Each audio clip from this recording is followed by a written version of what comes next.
Electric Lodge presents Notes from the Underground with Josh Berkowitz, where we talk to alternative storytellers, comedians, dancers, musicians, poets, and filmmakers about life, art, and we may just talk about nothing at all.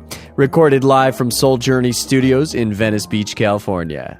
All right, great. Welcome to the fourth installment of an Electric Lodge podcast. I'm Josh Berkowitz, and we've been interviewing some amazing performers in the last couple of days. We have a show coming up this Friday called Electric Lodge Presents High Voltage. That'll be on March 3rd. It'll start at 9 o'clock.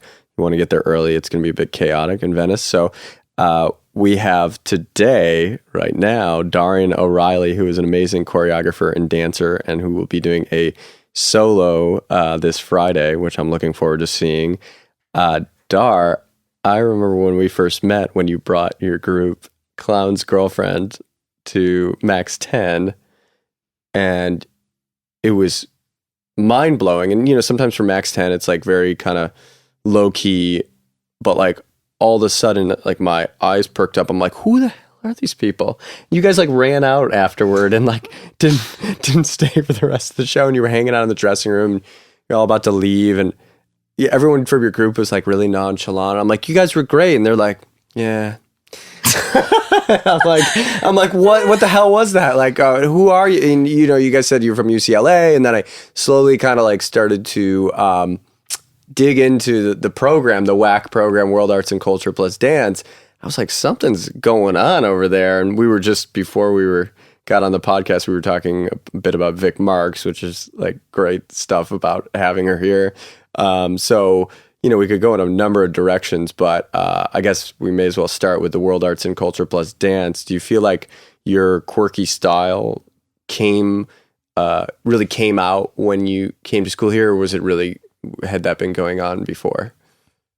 That had definitely been going on before, but all the professors were really excited about it. And that was something that really attracted me to the program to begin with. Right. Because they weren't trying to make some like cookie cutter choreographer. They were interested in how weird I was. Yeah.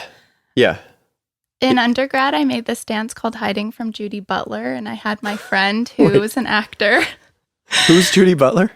Well, it's Judith. I mean, it was a play on Judith Butler, who's like a feminist queer scholar.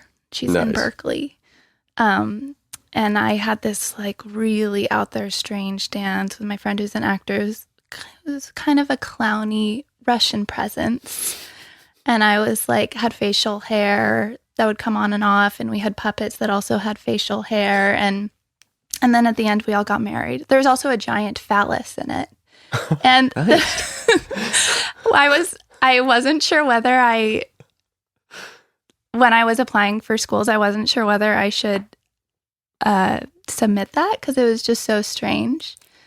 And when I had my interview at UCLA, the professors just kept asking me about it, which I thought was a really great sign. They seemed really delighted by it. So that was one of the reasons why I found the program so appealing, because in some of the other auditions, they didn't ask me about my work. They weren't curious about my choreographic voice, and they just like talked about what their program could do for me, right? As opposed to what I could do for their program. That's awesome. Yeah, that's awesome in terms of like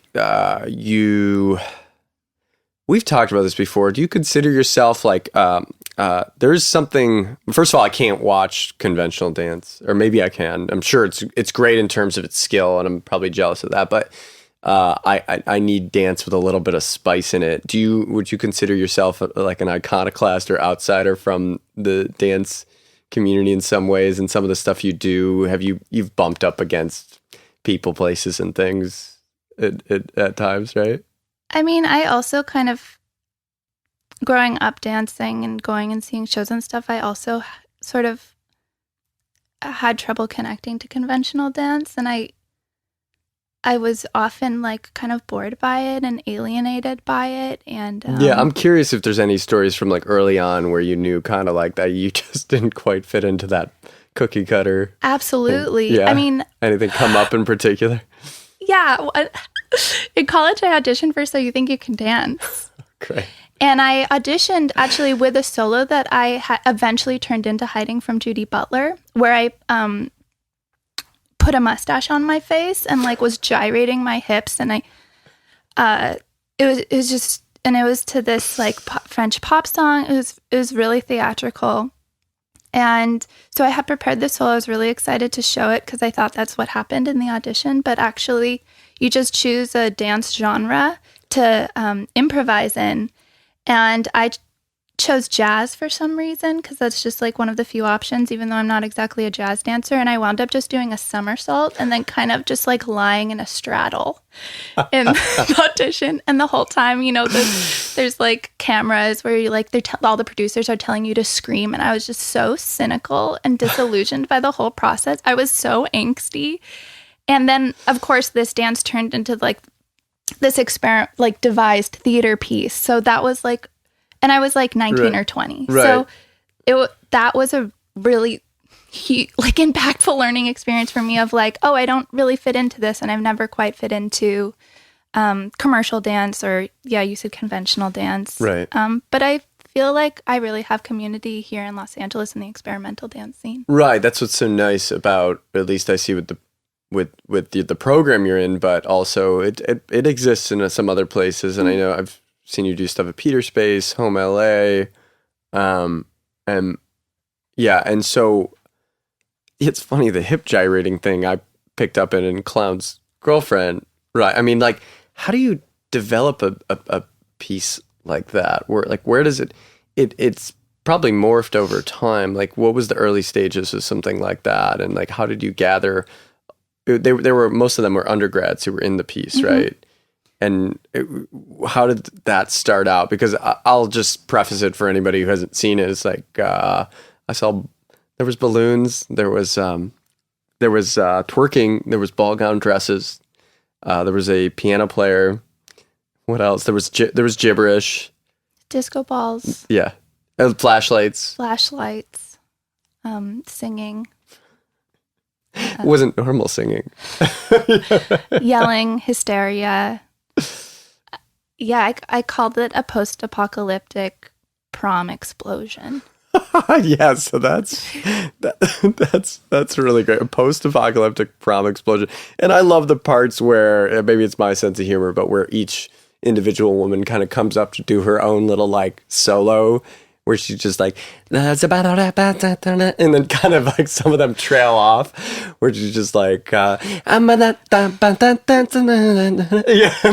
love to see just you trying to perform that entire dance a solo. I've been doing that piece for years. Oh, there you go. That's where, because I think the first time I was sitting with Joel, Dr. Joel Shapiro, who is the founder and artistic director, when we saw it at Max 10, and he likes weird stuff, but I don't think he's a bit more of a Butoh, like he serious meditation. And then he sees me kind of doing, he knows I'm a little bit more manic and really wacky, and I like stuff that really gets a little out of control. And so the first time I saw it, I was looking at Joel and I was like, are you seeing this? Like, what? And like, he was like, that was pretty wild. And then the second time when you guys brought it to High Voltage, he was like, whoa. It takes, but I immediately was like, oh no, that's everything I enjoy, all in one place. I really think you're this dance's biggest fan. I like that. No one else has been so complimentary about it. Thank you. That's really sweet. What other kind of reaction? I really think you connect with it from just your autobiographical experience. Yeah, if you saw more of my work, you'd understand. You'd be like, oh, okay, that's why. Okay, yeah. But, what are other reactions you've had to it? Actually, one that really stuck out to me was after the performance, a girl came up to me and said, was that a feminist statement? And I was really taken aback because the word feminine. Let's talk about that for a second. I did not think about that for a second. And then actually after having a conversation with Vic, who's just saying like, this is a time for the audience to see a bunch of women doing things that are completely out of the bounds of society's expectations. It's wonderful. And just seeing that is a statement. But I never went into it trying to be at all kind of hitting the audience over the head with any sort of like political right. That's what I appreciate. Agenda. Yeah, you don't seem to use the terms that a lot of dancers use, and it's funny. I'll just tell you briefly. I was going to tell you before, but I'll tell you right now. So when Vic came on January 19th with Alex Schilling, it was an all dance night, and it was the first time I had curated all dance. And you know, I'm a mover, but I'm not a dancer.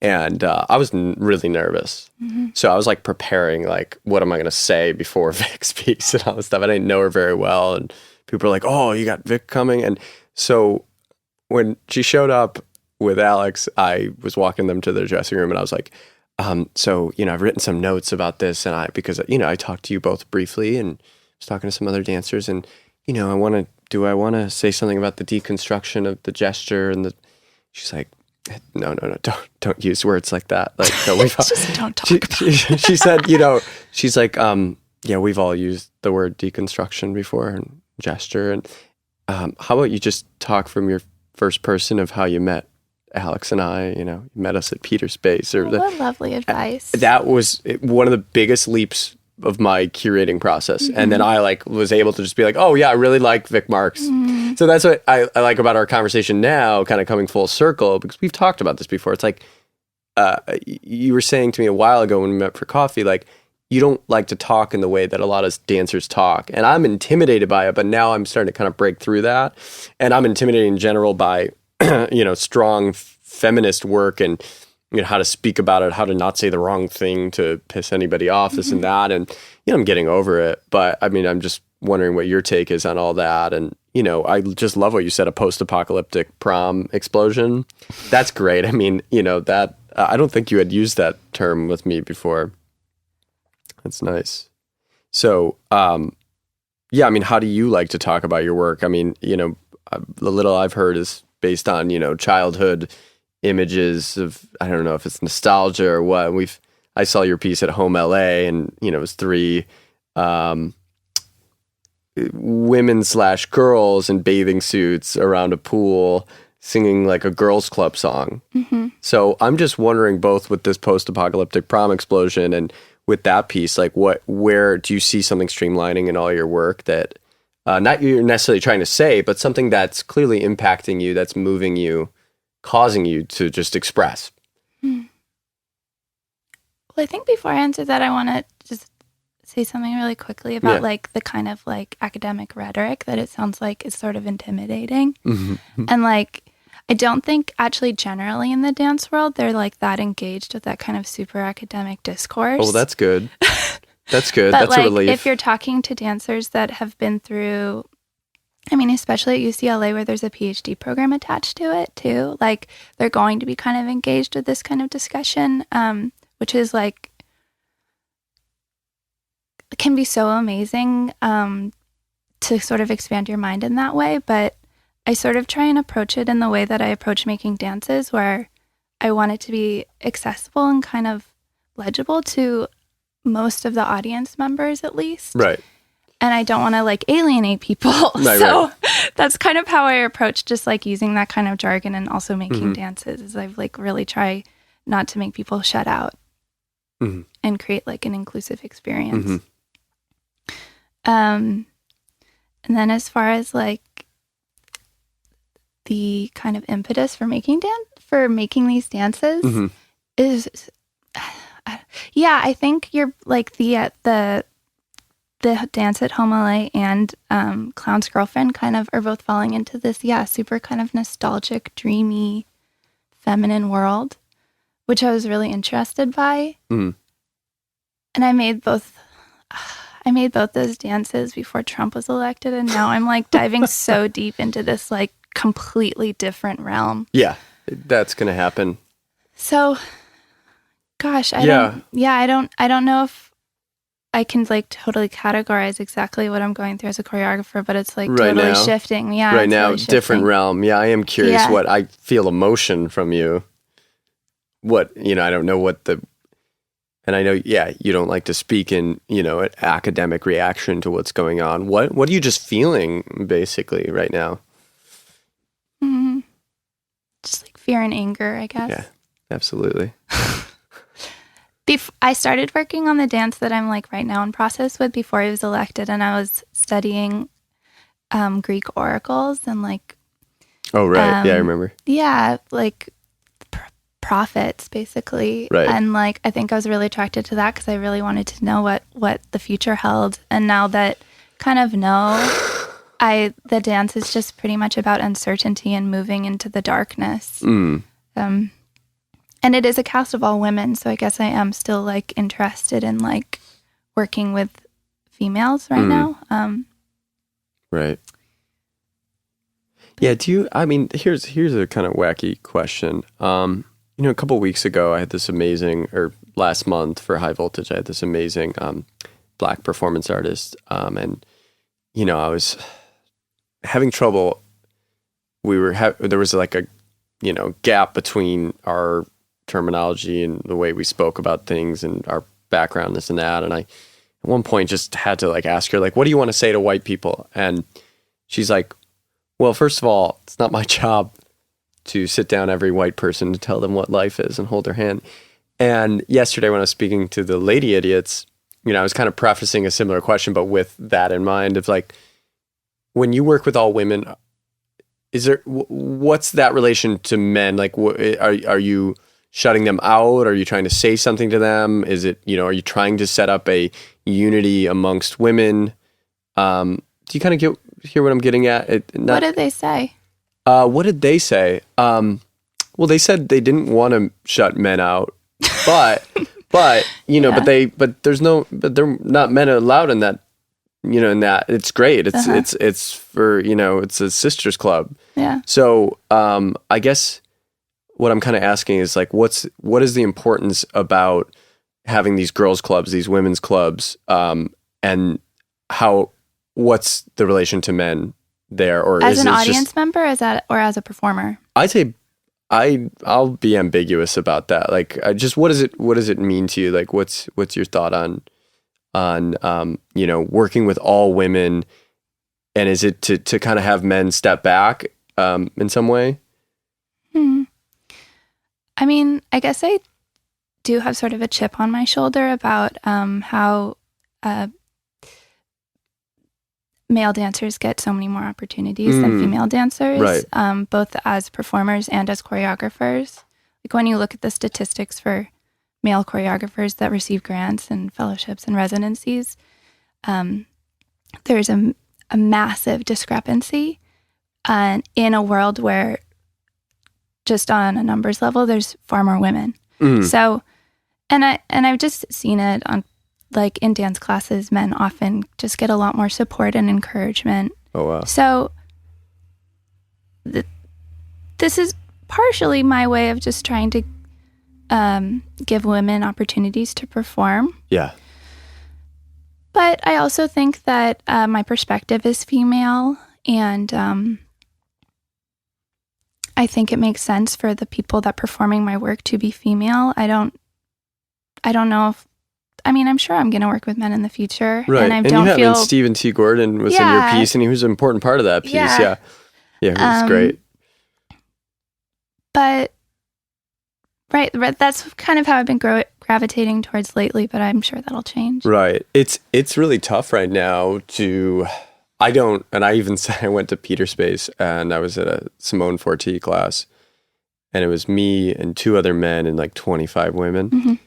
And, that's a feminist space. And at one point we were supposed to like grab this paper towel thing and like say something to the group, anything. Mm-hmm. And at one point I grabbed it and I was like, I'm not comfortable being a man right now at this time. Mm-hmm. It's like, I feel bad. Like there's a guilt. Like, you've heard of white male guilt. I've heard of it. I love the way you said, what was behind that when you're like, I've heard of it. It's like, get over it. No, I don't think you should get over it, but I've heard of it. That's all.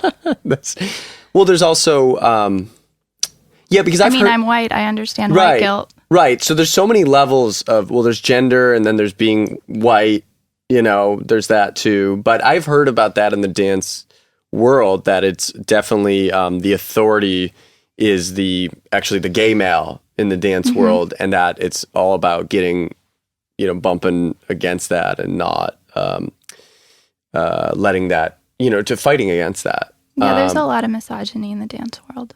Wow. I mean, I've been hearing about it now for like 6 months maybe. Mm-hmm.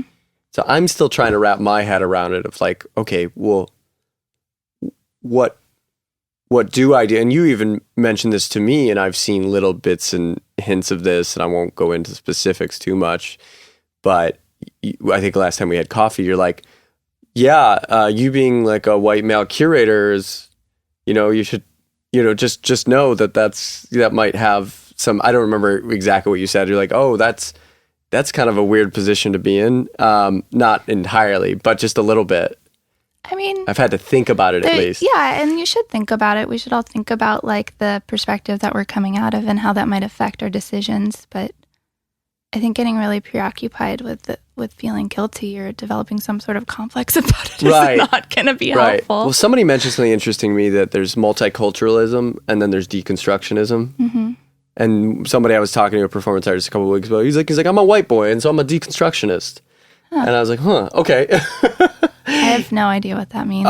Yeah, I have like ideas about what that means, but we don't have to go too far into it. I mean, yeah, I guess I'm just interested. Yeah, with reactions to your work seems to be a big thing. So like when you did Home LA, and I remember that piece. I mean, you had like Jay Carlin, Lindsay Lolly on the side of the house. Mm-hmm. And then your piece was like the complete opposite. It felt like, there's this like really serious. Mm-hmm. I mean, do you like, your work's really funny, but do you also think it's really serious too? I mean, I think comedy is really serious. Yeah. Well, I have a good question for you. What do you think? I'll preface it by saying this. My therapist gave me these flashcards to do, like, of my values. Mm-hmm. And I wouldn't do them for like months because I'm like, I don't do flashcards of like my value system. Like that doesn't, or like I have flashcards. Like, how's that going to help me?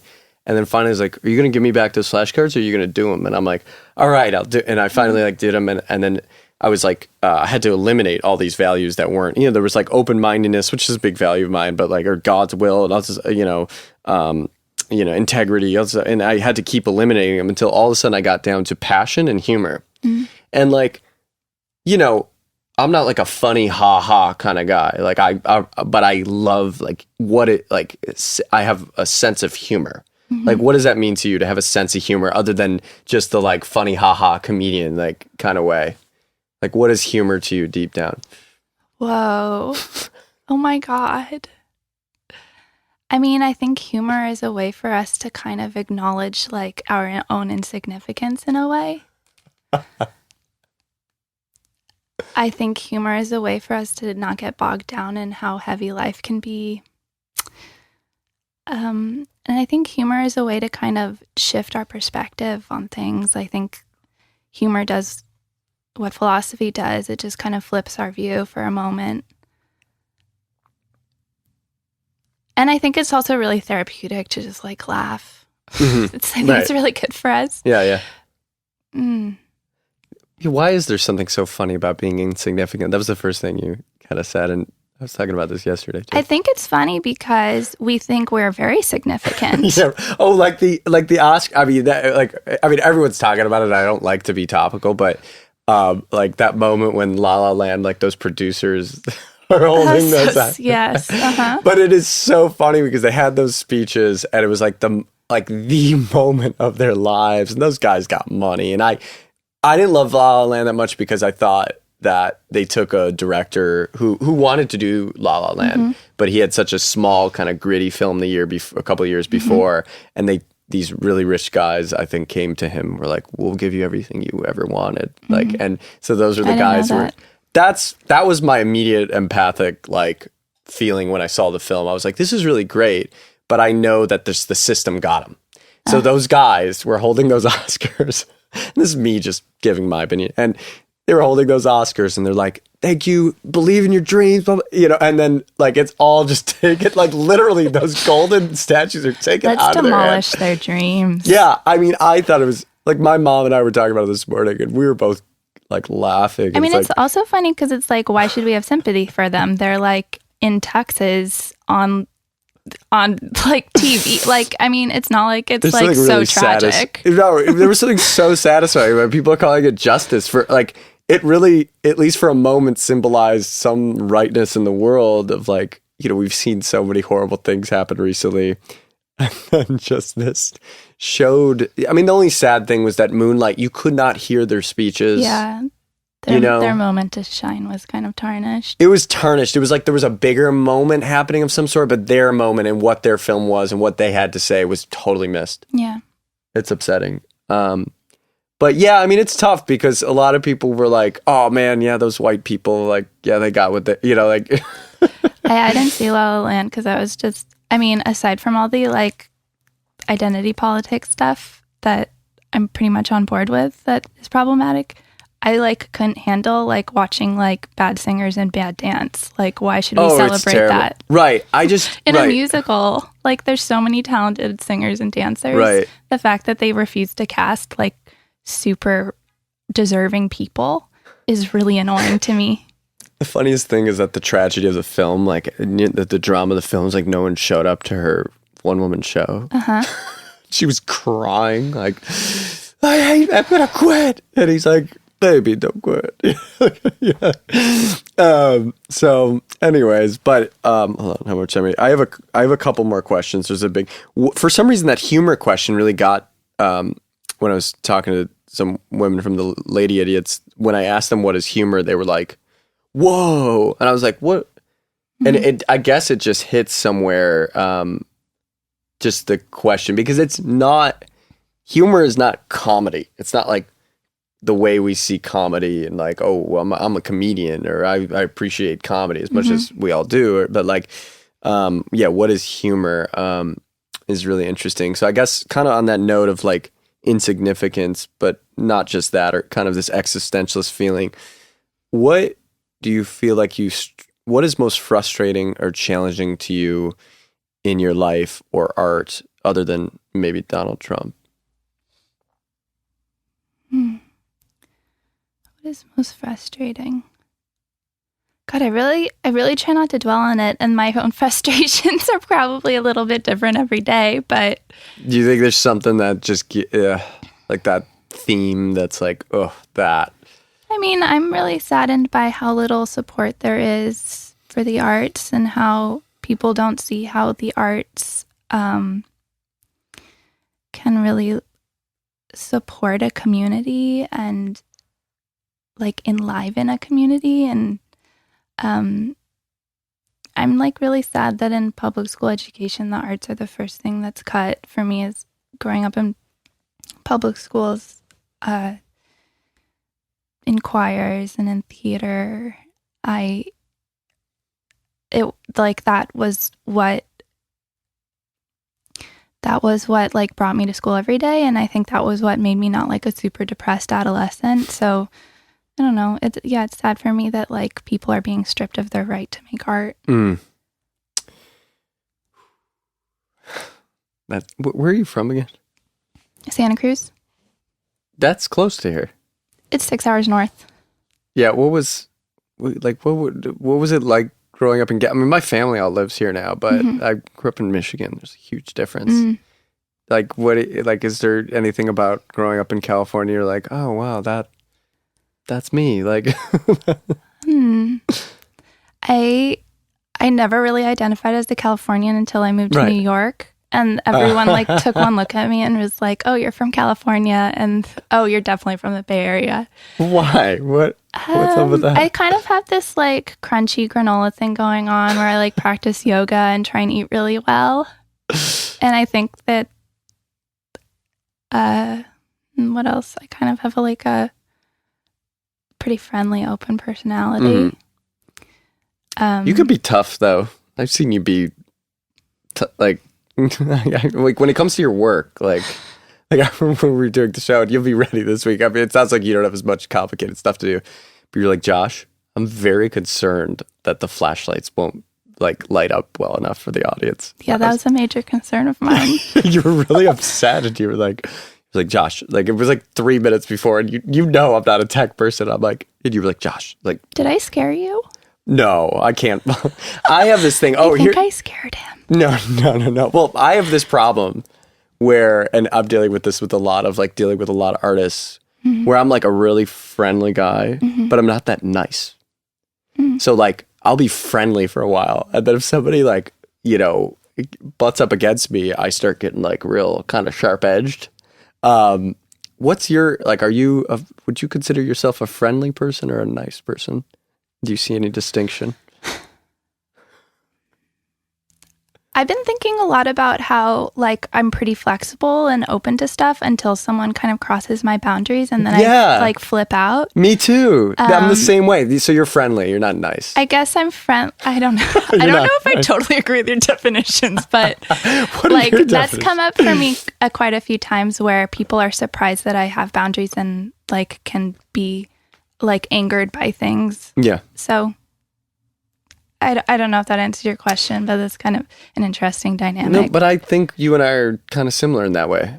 Like, I really am, I give a lot of people the benefit of the doubt, except for when sometimes I'm like a guilty till proven innocent kind of person with when people come my way, if I'm like feeling just overwhelmed. But I feel like I give a lot of people a chance, and then sometimes I feel like boundaries are crossed, and yeah.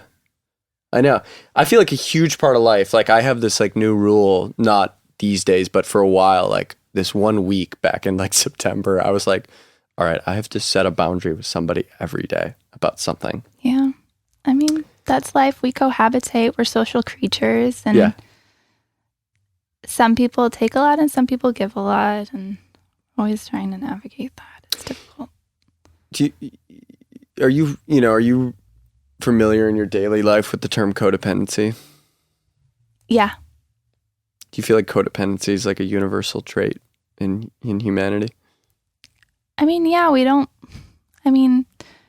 aren't these like people living in a bubble. We're like surrounded by others, and we have to rely on others, and we have to be dependent on one another to survive. And I mean, sometimes that can get out of hand, but I think it's totally natural and healthy to depend on others and when they can depend on you. Right. Do you think, I mean, you know, some people use the word like, don't be codependent, be interdependent.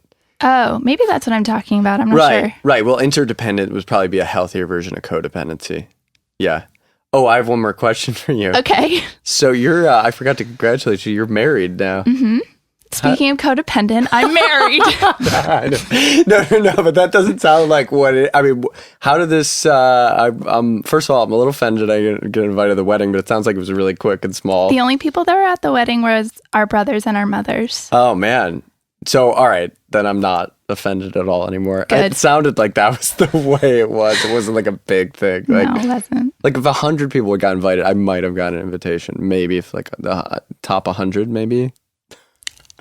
I wouldn't count on it, John. Okay, fine. maybe 150. 150. Oh my God! I love your work more than anybody. Okay, yeah. Now that you reminded me, okay, you're definitely invited. All right, top 50 now. That's great. No. Wait. So this is awesome. How did this happen? Well, we've been together for like 5 years. Yeah, I met him. He's really awesome. Then I guess we had talked about it before so we could get into graduate student housing. So like for another logistical reason. So it was like kind of like on our radar that maybe we could get married. So like we could kind of get benefits from institutions. So then once tax season was coming around, we decided to get married so he could save a bunch of money on taxes. What was the conversation where you guys like decided? I mean, did he like get down on one knee? No. Okay. He was walking behind me and then he said, so I could save a bunch of money on taxes. And then I said, if we got married, and I said, okay, let's do it. So do you guys hug or kiss at that moment? Like, what do you do when you decide that? Oh my God, it's amazing. Jeremy, our amazing sound engineer, studio manager, has got to be like, man, who the hell are these people that Josh brings in here? This is amazing. Yeah, so that's wild. What's your criteria? Because I have trouble with the relationships. What's your criteria for like sticking with somebody and making it work?